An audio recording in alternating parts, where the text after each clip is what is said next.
So birth is a primal rite of passage. It's a gateway to the numinous, or the transpersonal. In the Mesoamerican tradition, it was held that if you went into labor, if you struggled to bring forth a child, that the woman had gone to the very gates of death and struggled with death and won. Can you imagine what this would mean if we told women this? If they understood that birth, this common, ancient, embodied act, was the act of a divine spiritual warrior. It was said, and we acknowledge, that death is a power to which all life bows. What would it mean if women, when they gave birth, understood that for that moment they had wrestled with death and won? Personally for me, pregnancy was a time that I experienced the numinous and the transpersonal. I was in Dar es Salaam, East Africa, getting ready to celebrate their Independence Day. It's on July 7th, Saba Saba, 7-7. And I got really, really sick.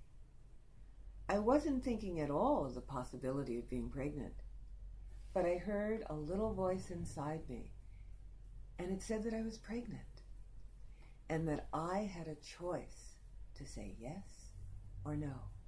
And every cell in my body, my mind, my heart, my spirit, all of that, my body said yes. There's only one other time that I've heard one of those internal voices, so I really understand the power of what it is to bear a wanted child, what it is to bear a child surrounded by your community and people you love. And that option and that choice was institutionally denied to women of color in the Americas in the first elaboration of these United States of America. Some of you may not be familiar with the term people of color or women of color, but except for the Native Americans, everyone on this continent came here from somewhere else. Some of us were brought here against our will. Some of us fled prison. In England, for example, you were in prison and you weren't going to get bailed out. You weren't necessarily, going to get free, and you were sometimes given the choice. Yes, well, you can stay and rot in prison, or you can go to the colonies. Some people certainly did come fleeing religious persecution, and unfortunately, many of them came here and oppressed the people who were here. Those who were fleeing, who wanted to establish their own spiritualities, refused to recognize the spirituality of the indigenous people and of the African people.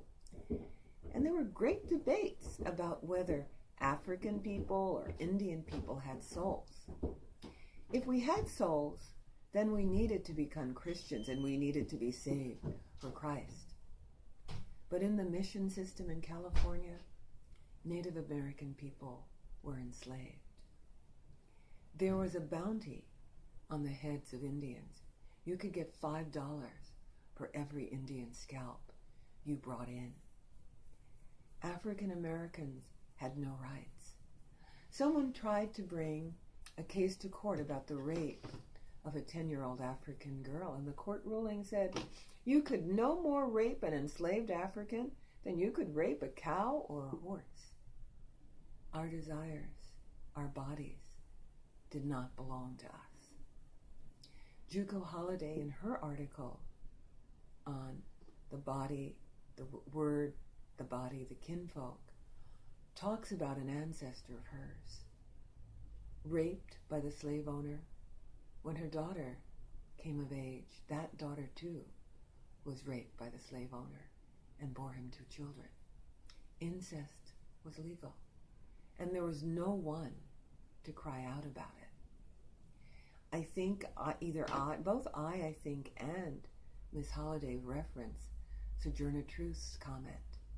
Standing in a room and listening to a man saying, well, women need the best of everything. They're delicate. Femininity in the U.S., in the West, is defined as small, fair, delicate, and dependent. And he was going on and on about how women needed the best place, and to go out in the rough arena of politics was really going to be problematic. And Sojourner Truth, who was 6 foot tall, stood up and talked about having to work as hard as any man, having to bear the lash, having 13 children, and seeing them all sold away from her. And aren't I a woman? People actually challenged whether she was a woman at that conference, and she bared her breast as emblem of female status. We had no rights, and these stories are carried in oral narratives, are carried in family remembrances, are carried in our DNA and in our body. They're the source of a lot of intergenerational trauma.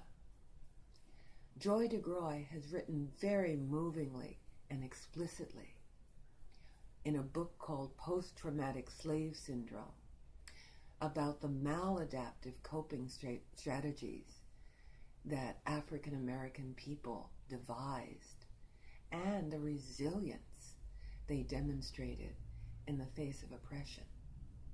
What's important, I think, out of all this, because it's not just the atrocities I want to talk about. I want to talk about the coping strategies that we made to survive and to thrive, and the spiritualities that we elaborated. But I also want to say that slavery was not just an episode in the United States history. Life, liberty, and the pursuit of happiness only belonged to white property-owning men. Women weren't even thought of.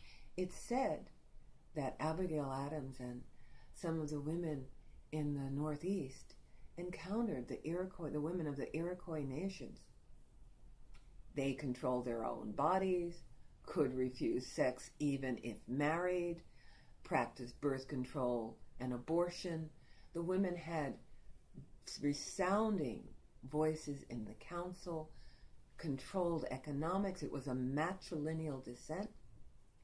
And it's said that some of the early women, colonial settler women, saw these women who owned themselves, who owned property, whose children belonged to the female line. And it said that Abigail Adams wrote to her husband at one point as the Declaration was being formed and said, "Don't forget the women." And he dismissed her comment and talked about aligning with savages, their term for these gender equity nations. So it's not just the United States. St. Clair Drake did a study about attitudes for people about people's coloring, skin color. He looked at Greeks and Romans. He looked at the early Christians. And what he's decided is, yes, there were some issues about lightness and darkness. People who live in palaces tend to be lighter. People who work in the field tend to be darker.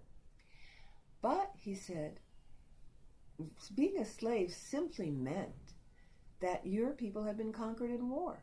You could be a slave in Greece and teach the children of the Romans